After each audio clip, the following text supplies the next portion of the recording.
¿Qué tal? Buenas noches, qué bueno que nos acompaña en un programa más de Primer Plano. Me gustaría abrir este segmento haciendo una reflexión general sobre lo que está en disputa en términos electorales el próximo 5 de junio y es pues una cantidad de entidades federativas y un proceso constituyente aquí en la capital que muchos observadores dicen que es una especie de laboratorio de lo que vendrá en el 18. Yo creo que es una lectura que no se apega a la tradición electoral mexicana, pero sí hay algunas novedades que vale la pena considerar. Por un lado, hay entidades donde tenemos muy poca competencia.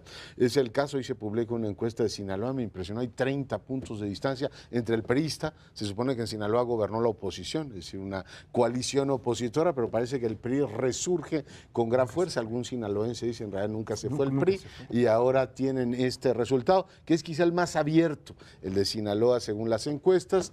Está Hidalgo, donde también tiene una ventaja muy amplia el candidato del Partido Revolucionario Institucional. Después hay entidades donde hay una disputa fuerte entre dos partidos políticos, una bipolaridad interesante entre un candidato, en algunos casos como Puebla, de la coalición opositora y un priista que les está disputando el terreno. Hay otros donde tenemos un tripartidismo casi perfecto. Esas me resultan muy interesantes, la de Veracruz y la de Tlaxcala, donde tienes un tripartidismo casi perfecto. Tienes un PRI muy ligado al desempeño de sus gobernadores, tendremos ocasión también de platicar de todo eso, y otras elecciones que están muy ligadas a las personalidades.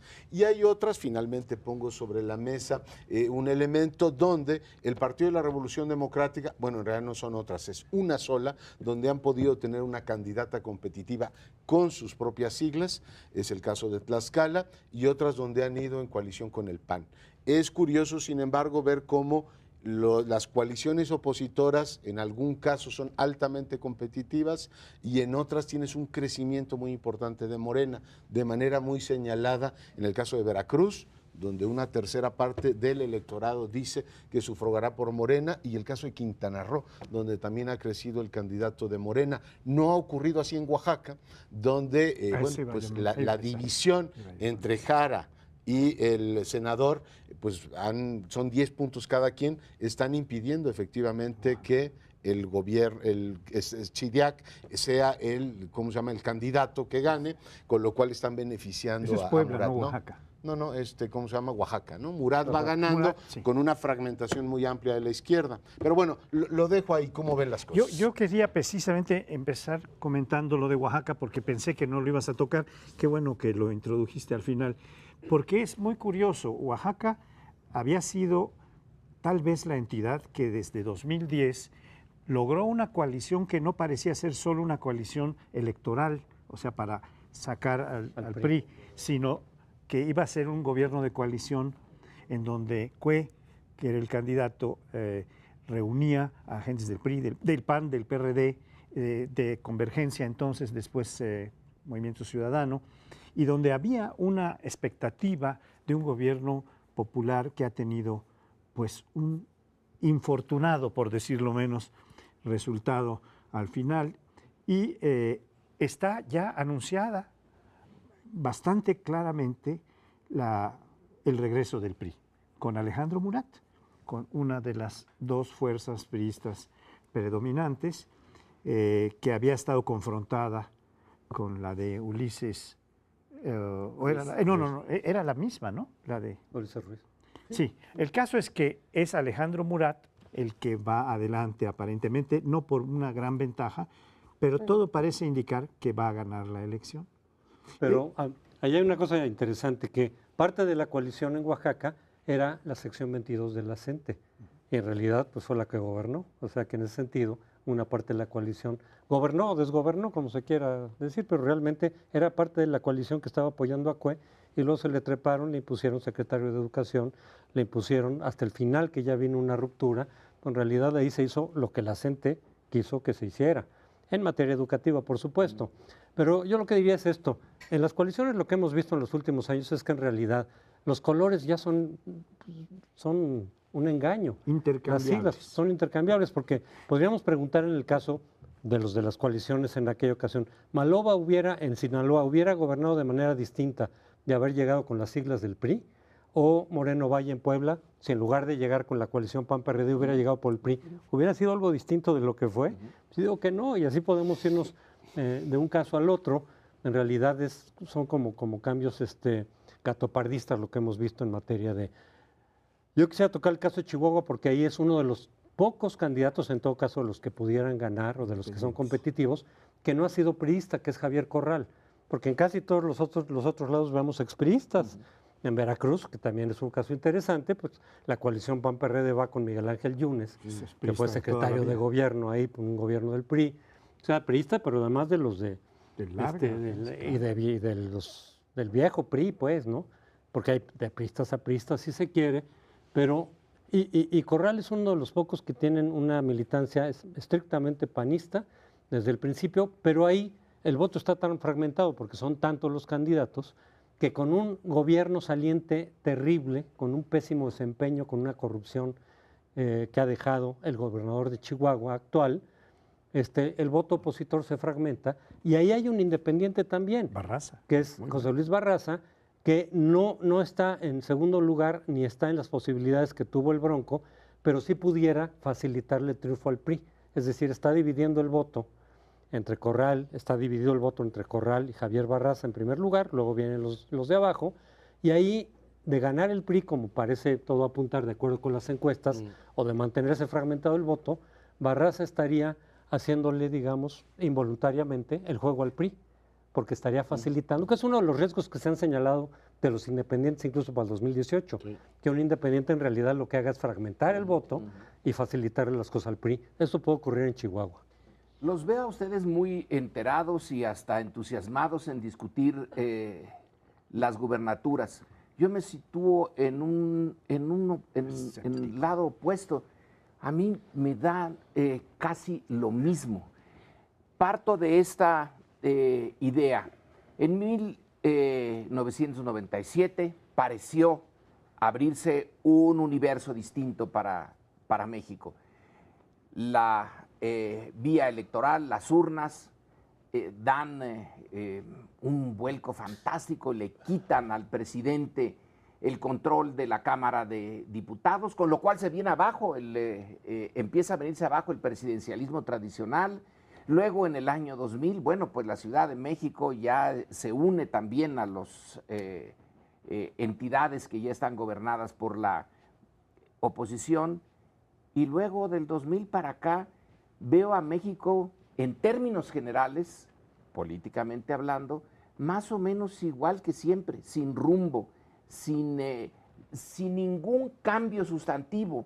Sí, muchas luchas electorales, muchos candidatos, muchos nombres, mucho dinero empeñado en estas campañas, pero no veo que ninguna de ellas pudiera ser el caso de Chihuahua. En el remotísimo caso que Corral ganara, ahí sí veo una chispita de la posibilidad de un cambio sustantivo, de alguien que tiene hasta una ética clara, distinta de todos los demás, que se ha comprometido en la lucha política a fondo, que ha estado siempre en el lado democrático del proceso.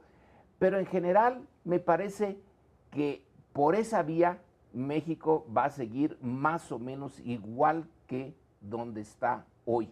No es una solución, no sé cuál sea la solución.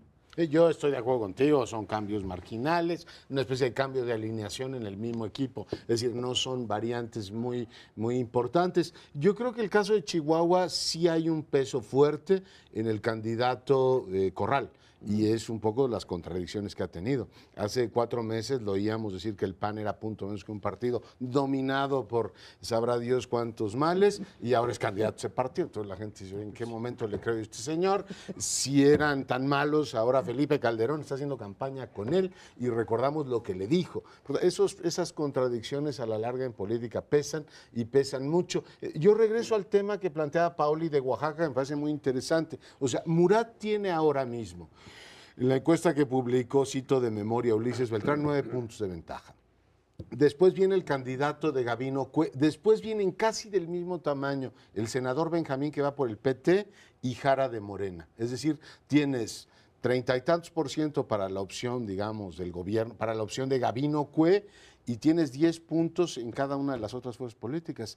Y la diferencia con el Murat es de 9 puntos. En todo caso, si uno lo compara con Chihuahua, aunque sumaran Barraza y en este caso el senador, todo lo que tienen no les da para ganarle al PRI, pero en Oaxaca sí es una decisión estratégica, y no estamos hablando del PAN o de un independiente Crespo, estamos hablando de Morena y estamos hablando de un hombre que fue senador electo por el Partido de la Revolución Democrática. Yo no sé si se va a dar el fenómeno del voto estratégico, decir, bueno, una vez que ves, puede ganar la continuidad de Cue o puede ganar Murat, la continuación del otro PRI, pues ahí sí los oaxaqueños sí tienen, y esas dos fuerzas políticas, creo que mucha más responsabilidad que la que puede tener Barraza en Chihuahua. Yo quisiera referirme a algo que decía Lorenzo.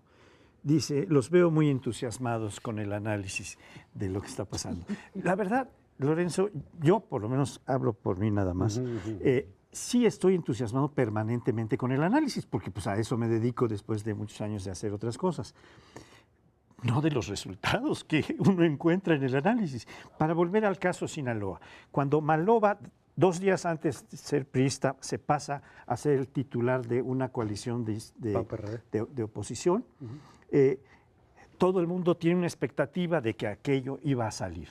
Uno revisa después de Maloba electo y encuentra que el 80% del gabinete son puros priistas, gente suya, gobierna como priista y está acabando como priista. Y va a ganar el PRI. Y va a ganar el PRI. Bueno, es decir, nada más como que se transformó, se fue culebreando, zigzagueando, pero nunca dejó de ser priista. El gobierno como tal, la mayor parte de las carteras.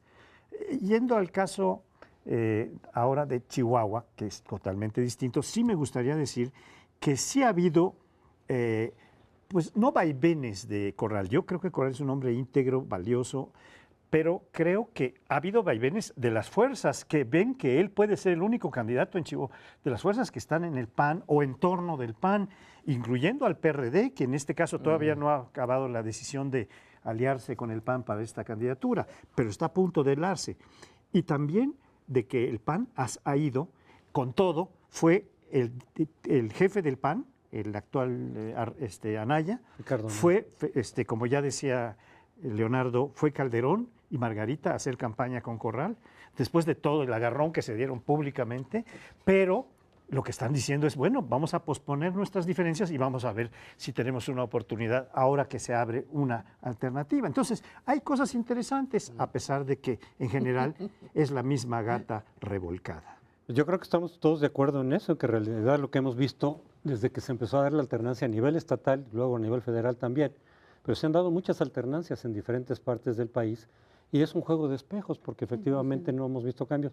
Desde luego, cuando el candidato que gana, sea por el PAN o el PRD o una coalición de ambos, viene del PRI directamente, pues ahí sí las diferencias son, porque lo vimos también en Guerrero con Aguirre, ¿no? Es decir, no hubo ningún cambio de nada, por eso decía yo, gobernarían igual si hubieran llegado bajo las siglas del PRI, pero desafortunadamente en el caso de cuando han llegado candidatos que no pasaron por el PRI en ningún momento, sino que venían del PAN, en fin, de la ciudadanía, después con algún partido, pues tampoco vimos cambios. No. Hay una pequeña esperanza en el caso de Corral, si es que llegara a ganar, si su crítica hacia el PAN interna contra Ricardo Anaya fue muy fuerte, muchos panistas la sostienen, y contra Madero, de corrupción interna, pero precisamente un poco de que Anaya está capturado de alguna forma por los priistas que ahora están en el PAN, es decir, el de Puebla, es Miguel Ángel Yunes, Diodoro Carrasco, que está ahí también en Puebla. Muchos dicen, esa parte la tiene copada el PRI, esa parte del PAN, a la que está vinculada Ricardo Anaya, la tiene copada el PRI, y en parte hemos visto que así es. Ricardo Rafael tiene una frase muy buena, creo que se aplica aquí. ¿Y de qué tipo de cáncer quiere usted morirse? Sí. Porque da lo mismo. ¿De qué tipo de cáncer gubernamental queremos Bueno, pues hay una entidad, por ejemplo, que está en juego en junio, que es Tlaxcala, que ha tenido ya gobiernos de los 3 partidos y es la más dividida en intención de voto. Pero bueno, vamos a hacer una brevísima pausa, estamos de regreso en un instante. Bueno, vinculado con el bloque anterior, vamos a hablar un poco del saldo que dejan los gobernadores, porque ese es un elemento fundamental, se supone, para la decisión de los votantes, dependiendo de cómo fue el desempeño del gobierno saliente. Eso puede influir de manera determinante en el resultado de la siguiente elección. Pero aquí no solamente de los saldos que han dejado los gobernadores de los estados en los que ahora habrá elecciones, sino en general. Vemos que en realidad, desde que se abrió el federalismo con el PAN, que fue repartirles más dinero a los gobernadores, pero sin una contraparte de rendición de cuentas, de decir en qué iban a gastar, de sus capacidades de endeudamiento que fueron ilimitadas y de manera muy sencilla lo podían hacer, incluso tramposamente. Es decir, el caso de Coahuila con Humberto Moreira no fue el único, sino que fue un modelo que han seguido los gobernadores, sí. Y no solamente los del PRI, hay que decirlo, sino casi con cualquiera de las siglas con las que han llegado. Entonces, eso está ocurriendo de nueva cuenta. Hacer referencia a lo que decía Ricardo Rafael, de decir, se estaba refiriendo a Tamaulipas. Es decir, ahí tanto el candidato del PRI como el candidato del PAN, los dos de alguna manera estuvieron cerca de un exgobernador acusado de vínculos con el narcotráfico, que es Yarrington. Y entonces están acusando mutuamente los dos partidos de que el otro candidato tiene vínculos con el narco. Y bueno, y esto se vincula de alguna manera, pero con la decisión del PRI, de Mario Fabio Beltrones, de eliminar de la lista de candidatos a 3 para alcaldías que según ellos ya vieron que tenían vínculos o probables vínculos con el narcotráfico. Yo creo que lo hacen también, desde luego, con una intención electoral, para decir, para que vean que nosotros sí estamos interesados en depurar nuestras filas, mientras que el PAN y el PRD hablan mucho, pero al final de cuentas de ahí han salido muchos vínculos con el narcotráfico, lo cual desafortunadamente ha sido cierto. Yo quisiera destacar un aspecto, el mal desempeño de los gobernadores, de los 12 gobernadores que están saliendo después del 5 de junio de las elecciones, porque son en términos generales desastrosos. Si vemos, por ejemplo, el aspecto que ya mencionaba a propósito de Moreira, de la deuda que están dejando, hoy hay publicaciones, creo que esta revista especializada en cuestiones económicas, Expansión, trae una tabla de lo que han aumentado las deudas de los estados entre 1915, entre 2015 y entre 2010 y 2015, perdón, esos 5 años. El aumento es de cerca de un 100%. Pero hay algunos estados en donde han ido mucho más del 100%. Concretamente, Quintana Roo lleva el 123% de aumento. Hay otros estados que son lamentables. 3 de ellos se llevan el 70% de esta deuda o del aumento de esta deuda, que son Veracruz, Quintana Roo y Chihuahua. Esos 3 son el desastre total. Han metido una cantidad de fraudes, equivalentes o peores que los que hizo Moreira de falsificar. Y esto sigue igual. No hay manera de capturar a los delincuentes. Puede ser que capturen a un segundo o tercero de a bordo, pero a los fundamentales, como lo fue Yarrington, bueno, pues allá anda prófugo. Está inodado en varios delitos, pero nada más. Eso es uno de los aspectos que me parece destacable, el terrible rendimiento de los gobiernos de los estados, en prácticamente todos los 12 que se van a liberar. No hay uno que pueda ser excepcional. A ver, Francisco José, voy a usar tu argumento y hacerte una pregunta. Si los 12 gobernadores que están saliendo ahora, dices, en términos generales, no se salva ninguno, ¿por qué será?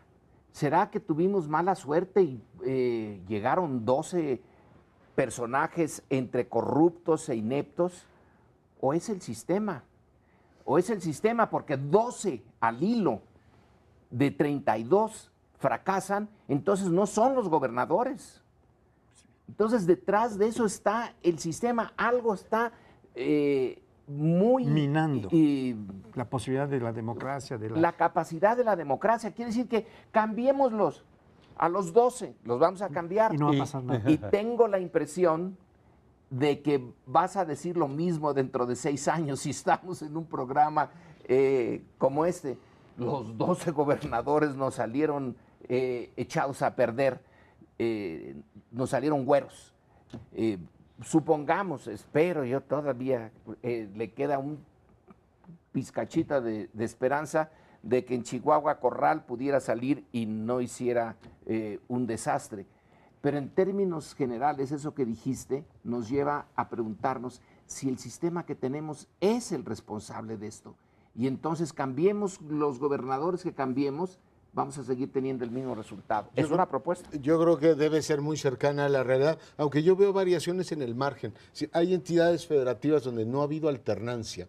El caso de Tamaulipas, que es escandaloso, que los dos partidos que han gobernado nacionalmente este país estén diciendo, ese territorio ya lo perdimos, el narco lo ocupa, después dicen que por qué tenemos tan mala imagen en Estados Unidos. Es un reconocimiento de ambas partes de que ese es un territorio perdido. Y está Veracruz, donde tampoco ha habido alternancia y tienes peores gobiernos. No quiere decir que los Quintana Roo otros tampoco ha habido sean alternancia. maravillosos.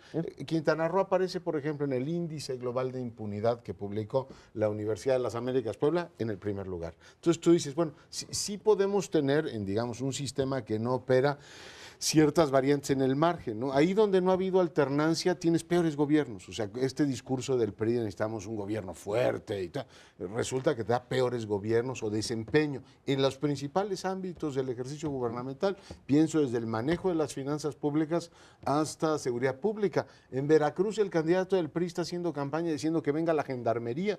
Entonces, oiga, se han dedicado a criticar la estrategia de Calderón desde el 6, diciendo que depender de las fuerzas federales es lo peor, y el candidato del PRI hace campaña diciendo eso, no hay quien lo entienda. Por tanto, sí creo que en los márgenes, las entidades que tienen más pluralismo, sin que lance uno las campanas al vuelo, y aunque el doctor Meyer me diga, yo estoy muy entusiasta y hasta ingenuo con el tema, creo que en el margen, esa es la propuesta, sí te da mejores gobiernos, un poquito mejores, que haya un pluralismo, un principio de control. Volviendo a Ricardo Rafael, entonces, Leonardo ¿Qué Corso dice, prefiero, bueno, tuberculosis o cáncer? Sí hay diferencia entre dos tipos de cánceres, prefiero este al otro. Pero creo que más allá que candidatos y más allá de los partidos, sí creo que es un problema sistémico.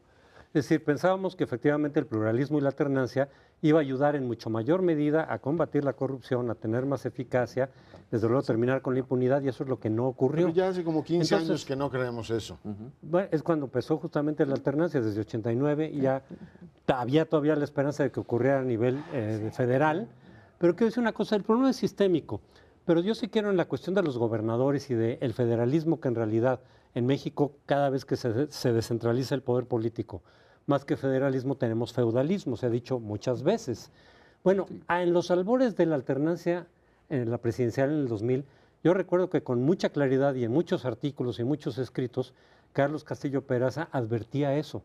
Decía, cuidado porque la descentralización que traería como consecuencia una alternancia a nivel presidencial se puede traducir, si no se maneja con cuidado, en feudalismo en los gobernadores. En Tienen que poner, feudalismo.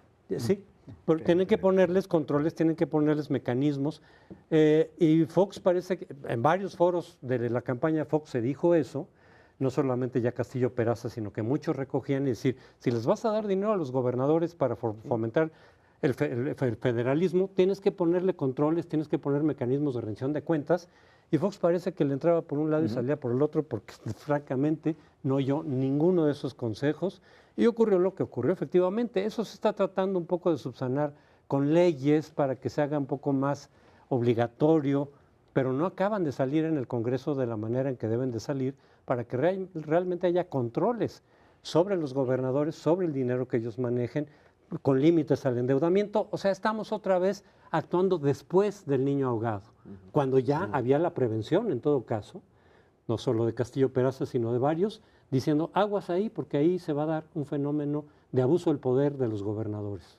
Yo quisiera volver al punto de 2010, donde 3 coaliciones en 3 estados distintos intentaron plantear una renovación de todos los que se elegían en ese año, que ahora van a cambiar otra vez.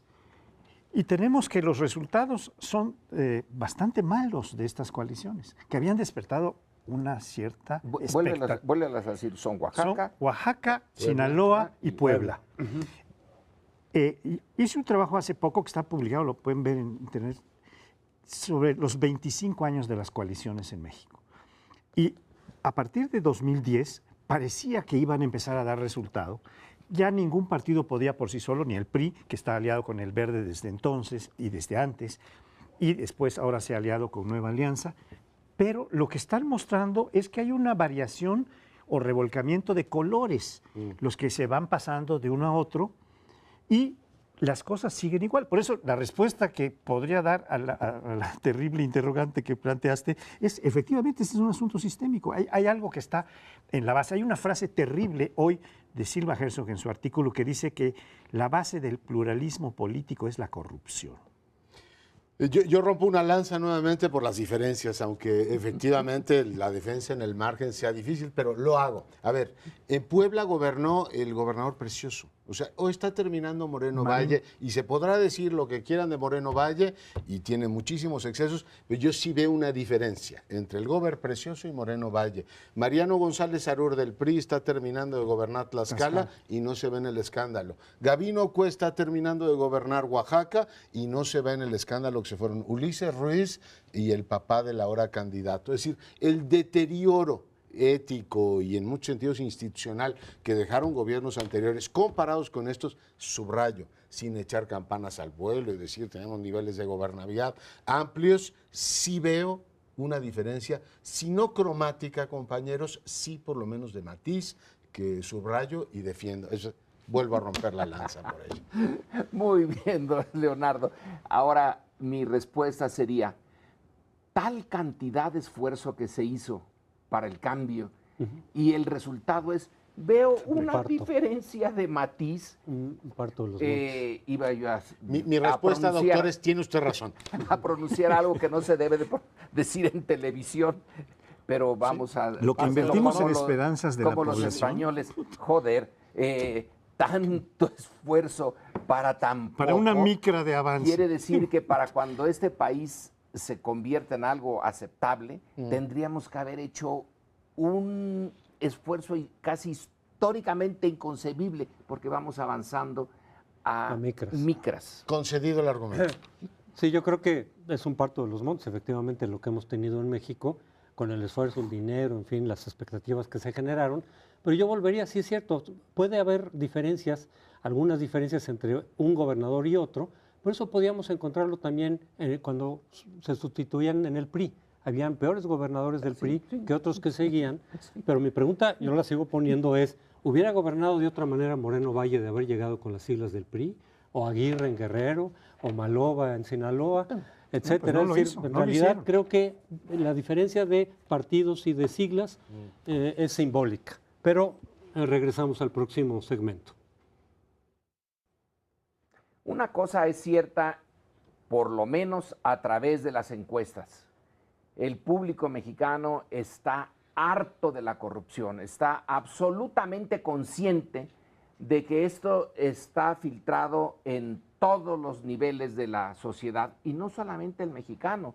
Tengo la impresión de que el juicio que sobre México y su sistema político se hace en el exterior está también enfocado a eso, a poner el énfasis en la corrupción.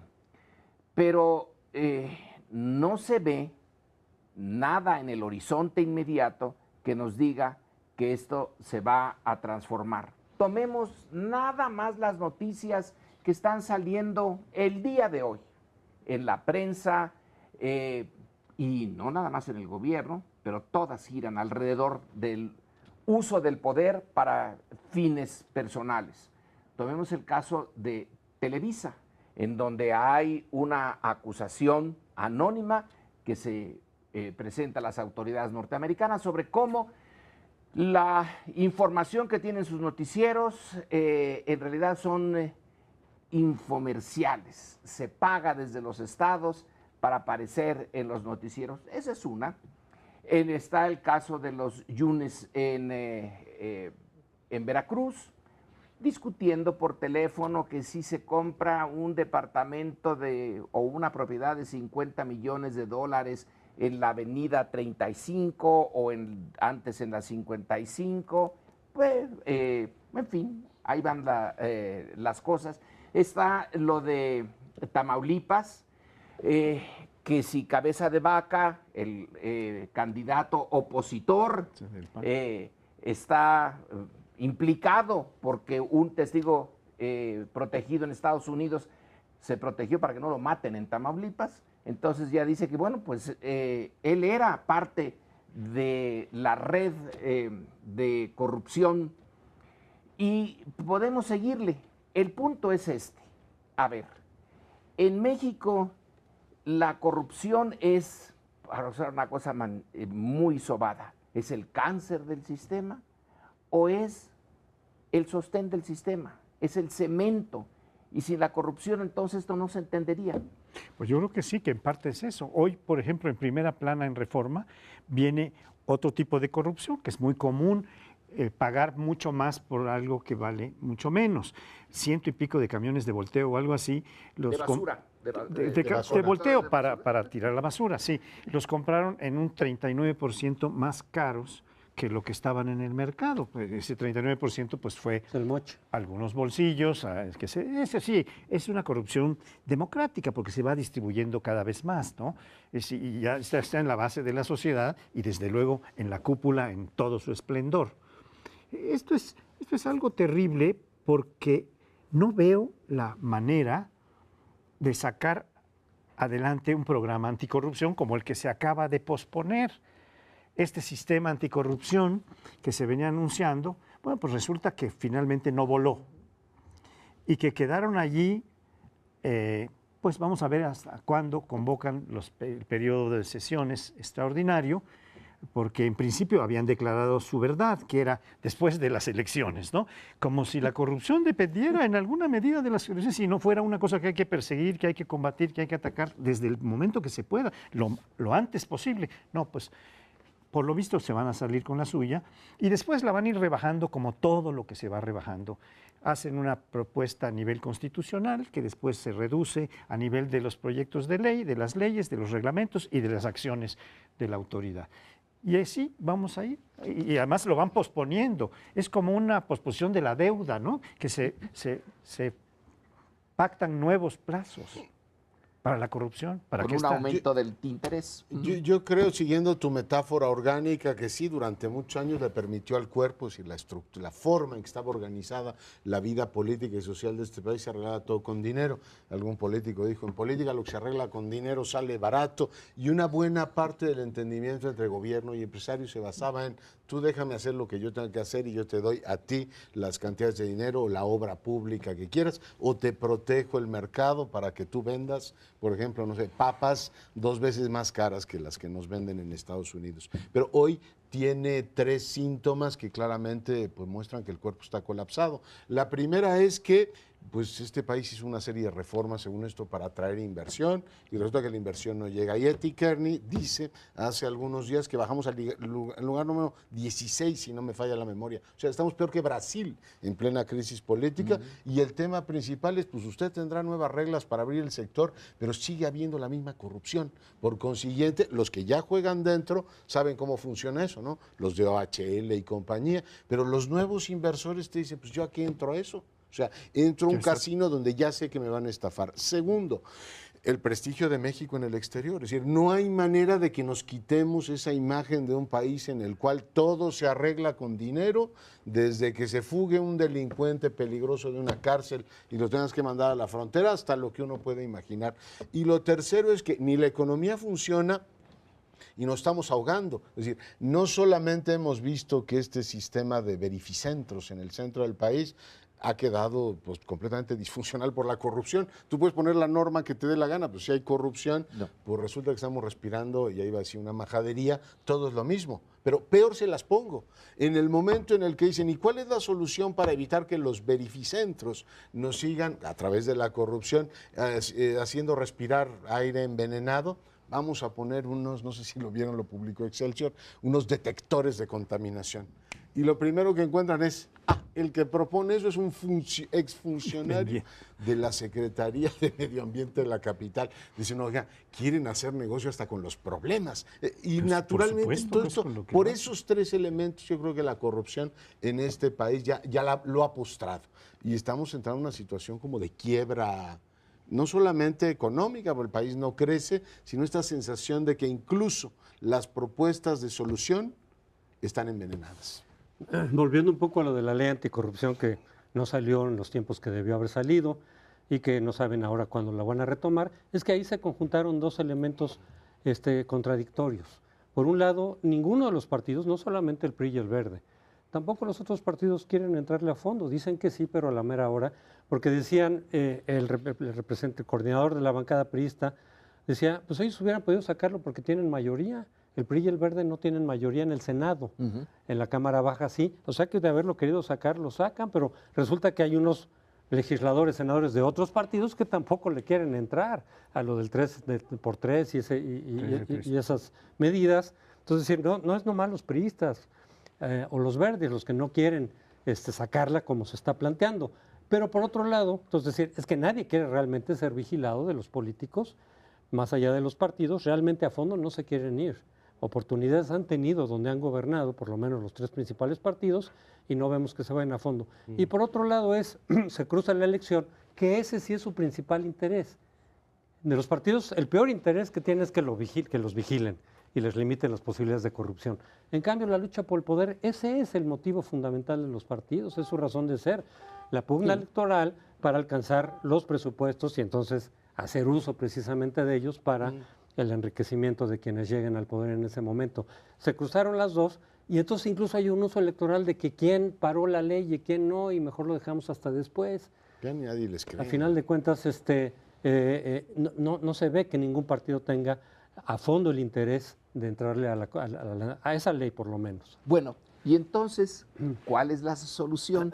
Estamos viendo aquí que no hay salida clara, que no hay salida institucional, que las propias instituciones insisten en mantener un statu quo, que bueno, sí cambiando algunas cosas, pero que no cambien lo fundamental, porque la corrupción es el cemento que une a PRI, PAN, PRD, los partidos chiquitos, a la gran empresa privada, a la mediana empresa privada, a la economía informal y a todo el conjunto. ¿Qué nos está diciendo esto? Pregunto. Entonces la respuesta sería, vamos a tratar de vivir con la corrupción, vamos a tratar de administrarla mejor y todos corruptos. Sería esa hasta ahora, hasta la Iglesia, ¿no? En este comunicado que acaba de dar su órgano del episcopado desde la fe, no cree ya en la secretaría que está encargada de la vigilancia del buen desempeño de la administración pública. Ya está como Santo Tomás, ahora sí, hasta no ver, no creer, y como no ve nada, no cree nada. Hay una figura que han desarrollado los analistas de partidos a nivel internacional que se llama el partido cártel. Es un partido que ya no tiene que ver con los partidos originales, sino que es una alianza entre las cúpulas de los partidos con el Estado para tener privilegios, prestaciones, etcétera, que van borrando todas las fronteras ideológicas y que permiten que lleguen alianzas. En el Pacto por México se dio una entrada a esta forma de partido cártel, como la llaman teóricamente. Entonces, habría que ver cuáles pueden ser los antídotos para eliminar esta fuerza que cogen, porque independientemente de la opinión pública y de las encuestas donde salen reprobados todos, etc., les vale. Ellos siguen porque tienen sus privilegios garantizados por el Estado, en cada partido tienen su pequeño queso que se están comiendo y no lo van a soltar. Habría que ver, en Brasil hay un estudio precioso sobre el partido cártel en Brasil que explica muchas de las cosas que están pasando ahora, que estamos viendo ahora. ¿Qué mover? La experiencia creo que está clara en otros países, no sé si la vamos a seguir. O tienes un poder judicial independiente, muy poderoso, que empiece a corregir parte de las anomalías y esta voluntad del sistema político de reproducirte, o hay un factor externo que te ayuda. En Guatemala fue el factor externo, en Colombia, por ejemplo, adesentaron policías, pero dicen, ¿y cómo lo hicieron? Pues tenían un gringo al lado con el Plan Colombia. Es decir, el factor externo va moderando algunos de los elementos que reproducen. No hay una receta específica, pero tienes un brazo de la judicatura que en México es corruptísima, o sea, hay que decirlo. Si el sistema político es corrupto, el de los jueces es quítate que paso yo, ¿no? Es decir, es una cosa lamentable. Entonces no tienes un elemento corrector y eso, pues, yo creo que la solución sería eso. Habría que pensar en algo innovador en ese terreno. Bueno, se nos va el tiempo. Espérenos que tenemos todavía que ver un problema más y este es internacional, es Trump. Volvemos. Vamos a tratar un tema que, como decía nuestro amigo Lorenzo Meyer, es internacional, pero es uno de los golpes mayores que puede calcularse para México, que es el triunfo de Trump como candidato ya claro del Partido Republicano en los Estados Unidos para la próxima elección de noviembre. O sea, ya muy próximamente tendremos un nuevo presidente o presidenta, si no descartamos a doña Hillary, en los Estados Unidos. Aquí hay un par de comentarios que a mí me gustaría para introducir más el tema, que es las posiciones de Trump han sido muy críticas, pero no de la corrupción de la que hemos estado hablando. Han sido muy críticas de los mexicanos más esforzados. Nos mandan puros delincuentes, trabajadores que nos están despojando de nuestros trabajos. Tenemos que hacer un muro de contención. Esta es la crítica de Trump. Cuando podía irse, como lo hizo Hillary, habría que darle este beneficio a Hillary, porque Hillary sí dijo, ustedes están en un problema de una corrupción muy proliferada, o la combaten o no van a poder salir adelante. Una cosa así terminante que hizo Hillary, esa sí se fue contra lo que debía haberse ido Trump. No, Trump se está yendo contra los pobres mexicanos que tienen que ir a trabajar y que aportan a la economía y a la sociedad norteamericana un capital enorme, una capacidad de vivir, de trabajar, de tener servicios que no aceptan ni los negros, como alguien dijo de mala memoria, por cierto, que ataca a Trump, luego le pide disculpas, luego lo vuelve a atacar, ya ni su nombre, no quiero recordarlo, como dijo el Quijote. Pero lo que está muy claro es que va a haber un candidato que va a tener alguna repercusión sobre todo el sistema político norteamericano, porque Hillary no va a poder gobernar como gobernaría con sus solas ideas democráticas o de demócrata, sino que va a tener que atender a una porción de la población que va por más arriba de la tercera parte, que está apoyando las posiciones de Trump. Yo creo que la enfermedad llamada Trump tiene elementos muy interesantes en la relación bilateral con México, pero yo digo que con Trump o sin Trump llevamos 15 años en la que la retórica intransigente antimexicana sube en los Estados Unidos, llevamos 15 años sin que México pueda demostrar a la opinión pública norteamericana que estamos haciendo mejor las cosas, que somos una democracia confiable, regida por el Estado de Derecho y que además contribuimos a la prosperidad de América del Norte. O sea, México pierde, haya Trump o no haya Trump, en términos de imagen en Estados Unidos. Pero la otra parte, hoy estoy arriesgándome a ser tremendamente impopular, es ver los motivos de Trump. Trump, perdóname, no solamente va contra los, ¿cómo se llama?, los menos favorecidos, que sí va contra ellos. Trump se lanza contra el Telecán. Yo creo que sí deberíamos, digamos, pensar este modelo que tiene desde los 90, diciendo, la solución es la integración supranacional basada en el libre comercio. Hoy ni la derecha norteamericana lo defiende. Dice en su decálogo que presenta ahora sobre temas económicos, el Telecán es un desastre porque los empleos se van a México y yo voy a poner aranceles. O sea, tú dices, oiga, no nada más son los más pobres. O sea, la derecha norteamericana está diciendo que el libre comercio es un desastre. Ahora que nos dicen que la novedad es el TPP, yo creo que hay que tomar nota de eso. Sí. Y lo segundo es que hay que preguntarse, independientemente del parásito que resulta Trump, ¿por qué están tan enojados los vecinos? Y la gente te dice, oiga, por la globalización esta asimétrica, o sea, hay un montón de temas que yo sí me tomo en serio, porque, bueno, más allá de que el tipo confunda un taco con una ensalada espantosa y ahora de oportunista dice que ya nos quiere, el 5 de mayo lo dijo, hay en la sociedad norteamericana un hartazgo. ¿Y cuál es el gran problema que tiene Hillary?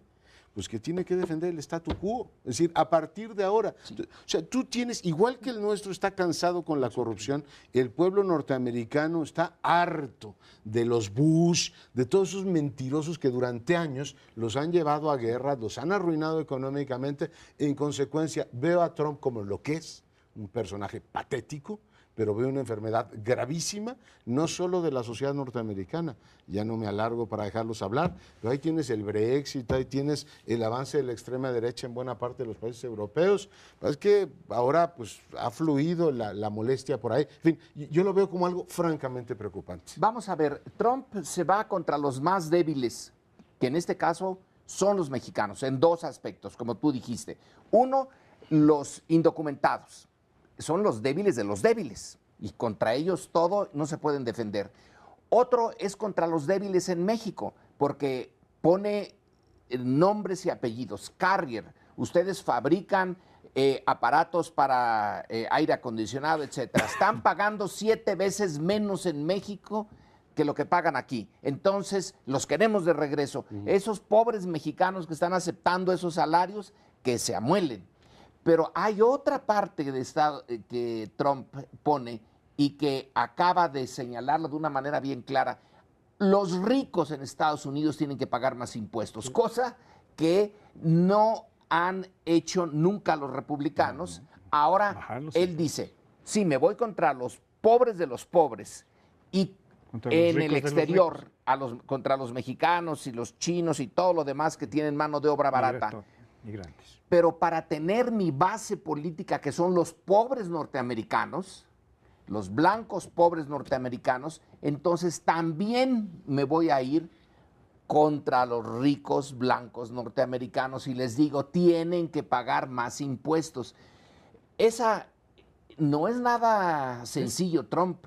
Está haciendo más compleja la ecuación, porque tiene parte de una derecha muy primitiva, xenófoba, racista, y también tiene algo muy espectacular y que pocos en México, ¿quién dice? Ahora sí, van a pagar los ricos de los ricos y vamos a aumentarles los impuestos. Entonces, Trump... Y antilibre comercio, los republicanos siempre habían sido a favor del libre comercio. Se nos está complicando la cosa, de cualquier manera vamos a salir perdiendo.